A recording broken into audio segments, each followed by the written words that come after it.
से हर एक इंडियन जो 40 की एज में जाने वाला है उसे कोई ना कोई डिजीज़ तो होने ही वाली है। ये बात मैं नहीं कर रहा हूँ, ये बात Apollo health of the nation के द्वारा कही गई है।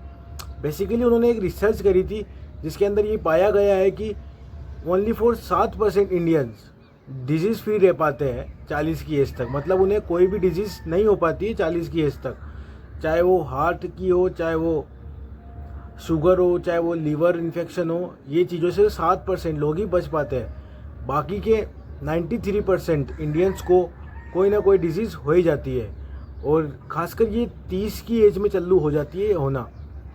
ये पीक अपनी पीक लेवल पे ये 30 की एज में पहुंच जाती है और 40 तक पूरा शरीर में घेरा कर लेती है। और ये चीज़ तो होनी थी क्योंकि इंडियंस की डाइट के अंदर प्रोटीन ना के बराबर हो गया है, फाइबर ना के बराबर हो गया है। क्या है बस डाइट के अंदर ओनली फॉर कार्ब्स, और स्लीप ना के बराबर है। और वो ना तो कमरे से बाहर निकलते हैं, बस कमरे से ऑफिस, ऑफिस से घर, यही चीज़ चली जा रही है बस इंडिया के अंदर। एवरेज मैन की लाइफ ये है कि सुबह उठेगा, नहाएगा धोएगा, ऑफिस, ऑफिस से वापस घर आएगा 9 बजे और सो जाएगा। सोएगा भी नहीं, वो स्क्रॉलिंग करने लग जाएगा। उसके बाद 1 या 2 बजे तक सोएगा और देन वो 3-4 घंटे की नींद लेके वापस इसी लाइफ को कंटिन्यू करेगा। एक एवरेज मेल की लाइफ यही हो गई है इंडिया के अंदर।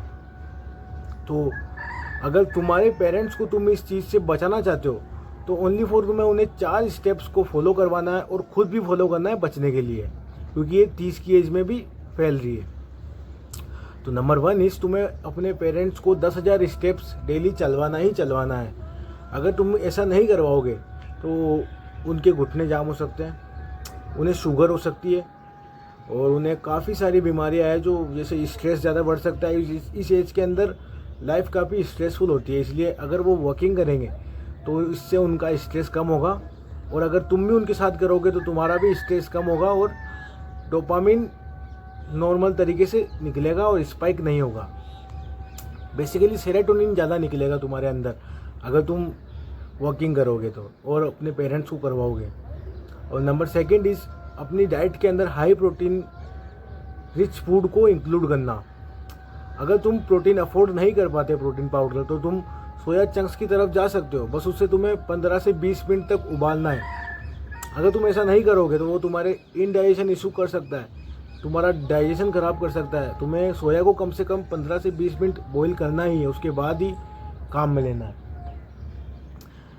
और सोया तुम प्रोटीन के लिए ले सकते हो, और देन मिल्क के ऊपर तुम जा सकते हो। और अगर तुम वेजिटेरियन हो तो तुम इन सब चीज़ों से अपना प्रोटीन पूरा करो, और एग ले सकते हो तो बहुत ही बढ़िया चीज़ है। मैं तो रिकमेंड यही करूँगा सबको कि तुम्हें एग खाना ही चाहिए, क्योंकि उसमें वो कंप्लीट प्रोटीन का सोर्स होता है। अगर तुम अपने डाइट में आज ही से इन चीज़ों को इंक्लूड करोगे ना, तो तुम आगे जाके इन सब चीज़ों से बच सकते हो, जो कि 7% लोगों की तुम गिनती में आ सकते हो 93 से अलग होकर, बस आज थोड़ा सा डिसिप्लिन अपना के। और नंबर 2 इज़ स्लीप तुम्हें अब तुम्हारे खाने से भी ज़्यादा कंपलसरी इस चीज़ को माना जाता है। ये बात भी मैं नहीं बोल रहा हूँ, इस चीज़ के ऊपर भी रिसर्च हो चुकी है। कोई बंदा अगर 2 से 3 घंटे की स्लीप रेगुलरली लेता रहेगा ना, तो या तो उसके लुक्स ख़राब हो जाएंगे, या उसका पूरा ब्रेन ही फंक्शन नहीं कर पाएगा ढंग से, उसको सोचने समझने की शक्ति ख़त्म हो जाएगी। इसलिए sleep is the very necessary thing जो भगवान ने तुम्हें दी है। तो सोया करो भाई, कम से कम 8 घंटे तो तुम्हें सोना ही सोना है। इसके अंदर ही तुम्हारी रिकवरी होती है, तुम्हारी ग्रोथ होती है, सारी चीज़ें इस तुम्हारी स्लीप के अंदर ही होती है। नंबर 4 इज़ वर्कआउट तुम्हें अपने रूटीन के अंदर लाना ही लाना है। क्योंकि क्या होता है, अगर तुम वर्कआउट करोगे तो तुम्हारी हार्ट बीट तेज़ होगी तो तुम्हारा फैट लॉस भी बड़े तरीके से होगा, और तुम्हारा हार्ट ढंग से काम करेगा। हार्ट डिजीज़ होने के चांसेस बहुत कम हो जाएंगे। और अपनी डाइट के अंदर से पैकेज फूड को और शुगर फूड को खाना जितना हो सके उतना कम कर दो। बाहर के पैकेट फूड को कट करो, और तला भुना खाना जितना हो सके उतना आज ही से कम कर दो, ताकि तुम 40 के बाद अच्छे से अपनी लाइफ को जी सको।